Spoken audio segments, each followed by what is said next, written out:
예, 우선 의료 비상사태 해결을 위한 토론을 마련해 주신 대한변협의 김용환 회장님께 감사를 드립니다. 저는 오늘 사실 이 토론에 나오면서 너무나 많은 얘기들이 다 나와 있기 때문에 저는 몇 가지만 좀 집중적으로 말씀을 드릴까 생각합니다. 첫 번째는 이제 의사가 환자의 질병을 치료하는 첫 번째 단계는 정확한 진단을 하는 것이 진료의 시작입니다. 진단이 틀리면 모든 병을 제대로 치료할 수 없기 때문에 환자가 사망하는 경우도 발생할 수 있습니다. 따라서 정확한 진단을 위해 의사들은 항상 업데이트된 지식을 가지기 위해 주말에도 학회를 하고 그리고 또 가용한 검사를 시행하고 특별히 이제 진료에 어려움이 있을 경우는 협진을 통해서 질병으로부터 환자를 보호하려고 하는 노력을 합니다. 만일 오진의 확률이 있다고 생각할 때 이를 밀어붙이는 의사는 없습니다. 이런 교육을 받았기 때문에 의사들은 진단이 잘못된 경우를 스스로 용납하지 못하며 또 정확한 진단을 위해서 항상 노력을 하고 있습니다. 저는 의료 정책도 마찬가지라고 생각을 합니다. 특히 의료 현장을 잘 이해하고 있는 전문가들의 의견을 무시하는 의료 정책은 실패할 가능성이 높다고 생각합니다. 또 의료 정책이 실패하면 그 피해는 환자들이 고스란히 넘겨받게 됩니다. 지금 현재 한국 의료계에 등장한 새로운 질병인 필수의료, 지역의료 문제를 정상화하기 위해 의료개혁이 필요합니다. 저는 100% 동의합니다. 다만 무엇이 문제이고 어떤 해결책을 사용할지에 대해서는 전문가와 치열한 논의가 필요한 상황입니다. 즉 질병의 정확한 진단이 우선이라는 것이죠. 현재 정부가 내린 의대 증원이 필수 조건, 즉 의료개혁의 필수 조건이라는 진단에 대해서 의료계가 이처럼 고민하는 이유는 무엇이라고 생각하시는지. 미래의 의사가 부족할 것이 예상되어서 의대 정원을 늘리는 일이 이처럼 강대강 대치를 해야 되는 일인가에 대해서 생각해 볼 필요가 있습니다. 국민의 건강을 수호하는 일은 정부 혼자서는 할 수 없습니다. 실제로 환자를 돌보는 의료계가 함께 파트너로서 수행하고 있습니다. 이런 파트너십은 매우 긴밀하게 유지되어야 하며 소중하게 지켜져야 비로소 국민 건강을 수호할 수 있는 것입니다. 우리나라 한국의 K의료를 매우 높이 평가하는 것은 일반적인 경제적 관점에서 저렴한 비용으로 질 높은 의료 서비스가 가능했기 때문이라고 생각합니다. 그러나 의료계 입장에서는 전국민 건강보험 시행 이후 저수가 등 많은 어려움 속에서도 환자를 최우선으로 대하는 직업적 특성 때문에 그동안의 여러 가지 불합리한 점들을 견디어낸 의료계의 깊은 아픔이 있습니다. 아픈 환자를 마주한 의사는 다른 생각을 하기는 쉽지 않습니다. 이는 의사가 아닌 그 누구라도 마찬가지일 것이며 누구나 환자의 아픔을 해결하기 위해서 최선을 다할 것으로 믿습니다. 그렇다면 이 의사 전문가들이 왜 이처럼 정부의 정책에 심각한 우려를 표하는지에 대해서 저희는 한번 생각을 해보아요. 현재 이 사태를 정부는 의료계의 조직적인 저항으로 판단하겠지만 의료계는 단지 그동안 가지고 있던 땜질식 의료정책에 대한 깊은 불신에 더하여 급작스럽게 진행되는 정부의 무자비한 의대 증원 정책에 대해서 실망을 해서 현장을 떠난 전공의와 또 가진 힘이 없어서 유일한 선택지인 수업을 거부하는 의대생들이 있을 뿐입니다. 이는 요즘 세대들 특성을 볼 때 특별히 이상한 것도 아니라고 생각합니다. 지난 20년 동안 보건의료 발전 계획도 세우지 못하는 정부에 대한 실망도 크지만 여기에 더하여 세계적으로 찾아보기 어려운 무모한 의대 정원 증원 그리고 그 이후에 발생할 의학교육 현장의 혼란 등을 적당히 넘어가려는 정부의 행태를 젊은 의사들과 의대생들은 수용하기가 어려운 것입니다. 이들이 떠난 현장에 남은 선배 의사들이 지금까지 오로지 환자만 생각하며 의료 현장을 지키고 있는 것이 현재 의료계의 모습입니다. 저희가 싸움을 하고 있는 게 아닙니다. 전공의와 의대생들이 떠난 현장을 지키고 있는 거죠. 누구나 짐작하겠지만 이러한 상태는 지속 가능하지 않습니다. 이 사태를 끝내기 위해서는 2025년 의대 정원의 규모를 현실적으로 가능한 규모로 조정을 해야 합니다. 하지만 정부는 마치 그 고사성어 중에 상조 옥배에 나오는 은나라 주왕의 상하젓가락처럼 수많은 의료 문제 중 가장 어렵다고 판단되는 의사인력 문제를 마치 만능 치트키로 생각하고 의료계획의 필요 조건으로 만들어 덜컥 의대 정원 2,000명 증원을 선언한 것입니다. 그리고는 상하젓가락에 걸맞는 식탁, 출장, 식당, 주택을 마련하는 것처럼 의료 정책을 마구 만들어내고 있습니다. 문제는 상하젓가락이 필요한지에 대한 결정이 가장 고민했어야 하는 과정이었다는 것을 모르는 것입니다. 이 부분에서 정부는 의료계와 의대 정원 증원에 대한 논의를 수차례 진행하였다고 발표하는데 과연 누가 어떤 논의를 진행하였는지 의료계는 잘 이해를 못하고 있습니다. 그런 이유로 이런 사태가 발생했다고 생각합니다. 그러나 정부는 의료계의 심각한 우려에도 불구하고 막무가내로 밀어붙여서 입시까지 시작되게 만들었으며 입시가 시작된 지 더 이상 변동시킬 수 없다고 합니다. 그렇다면 이 사태로 인하여 향후 발생할 의학교육 현장의 혼란에 대한 책임은 누가 질 것이며 또한 이러한 혼란은 일회성에 그치는 것이 아니라 그 신입생 들어오는 사람들이 전공의를 끝날 때까지 10년 이상 지속되는 혼란이 계속 유지가 됩니다. 이러한 사실을 정부는 과연 모르고 있는 것일까요? 알고 있을 거라고 생각합니다.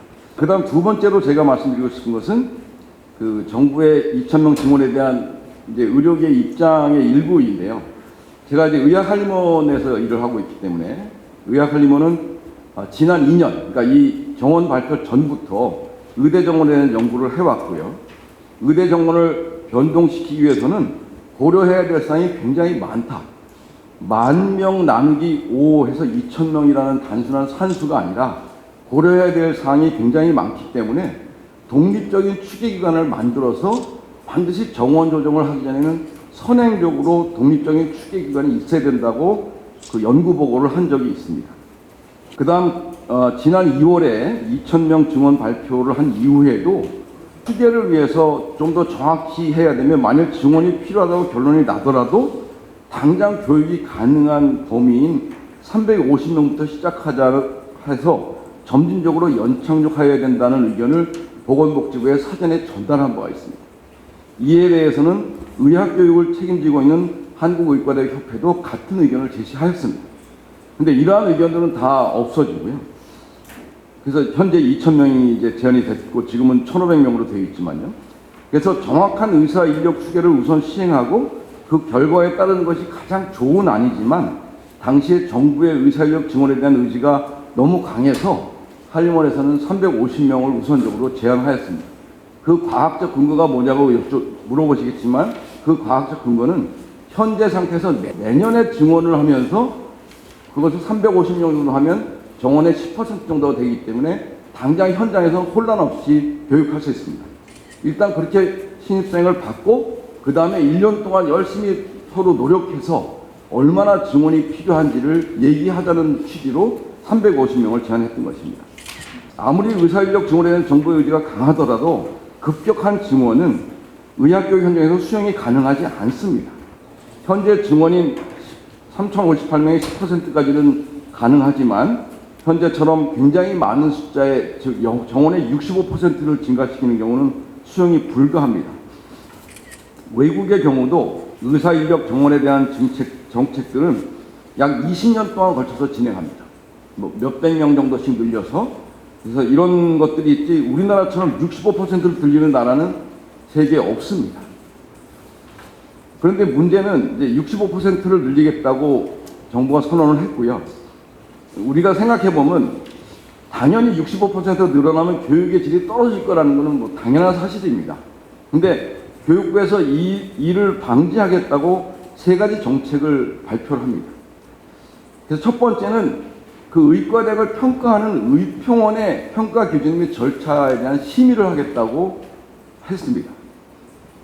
근데 의평원에서는 사실은 그동안에 자율적으로 의과대학 교육을 평가해 왔었습니다. 근데 잘하고 있기 때문에 교육부에서 인증기관으로 이제 인증을 해준 거죠. 그래서 그 현재 인증을 받고서 평가를 하고 있는데요. 그래서 이러한 그 의평원에서는 의평원의 최대 가치를 자율성에 두고 있습니다. 스스로 교육을 평가하는. 그 자율성이 훼손되는 상태에서는 그 의평원은 그런 것들을 받아들이기가 어렵다고 판단하고 있습니다. 따라서 이러한 교육부의 처사가 의학교육을 선진화하겠다는 의지로만 보이지 않는 겁니다. 저희는. 따라서 이것을 받아들이기 어렵다고 저희는 판단하고 있고요. 그 다음 두 번째로 내놓은 조건이 뭐냐면 의대 교수 임용 조건을 완화하겠다는 거였습니다. 그 증원되는 학생들의 교육에 필요한 것을 확보하기 위해서 임용 조건을 완화하면 이것이 누가 보아도 의학교육의 질을 높이는 정책은 아니라고 생각합니다.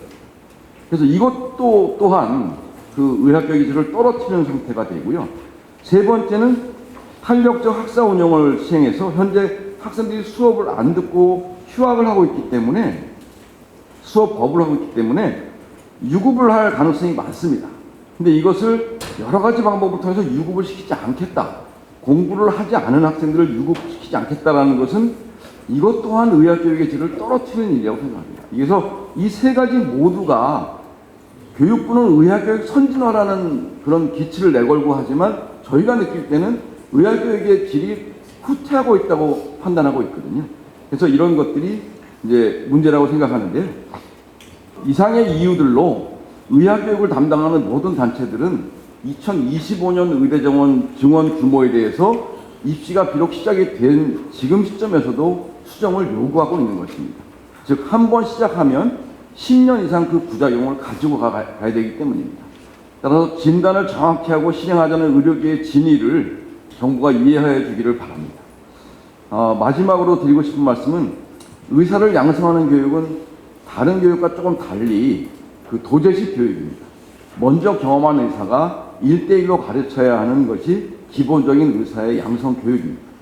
가르쳐야 할 학생이 많아지면 당연히 교육의 질은 떨어질 수밖에 없기 때문에 철저한 준비가 필요한 것입니다. 특히 의사는 생명을 다루므로 적당히 교육해서 졸업장을 줄 수가 없기 때문에 한 과목이라도 부족하면 1년의 수업을 몰수하는 유급제도를 운영하고 있습니다. 즉, 의사를 양성하는 교육은 절대로 양보할 수 없는 부분이 있다는 것입니다. 왜냐하면 환자의 생명은 의사의 손끝에 달려있기 때문입니다. 신의 영역을 제외하고 인간으로서 최선을 다해서 환자를 치료할 수 있는 의사를 만드는 일을 의료계는 결코 양보할 수는 없습니다. 이에 2025년 의대정원 증원의 규모는 국민건강 수호와 의학교육의 정상화를 위해 반드시 조정되어야 한다고 생각합니다. 이상입니다.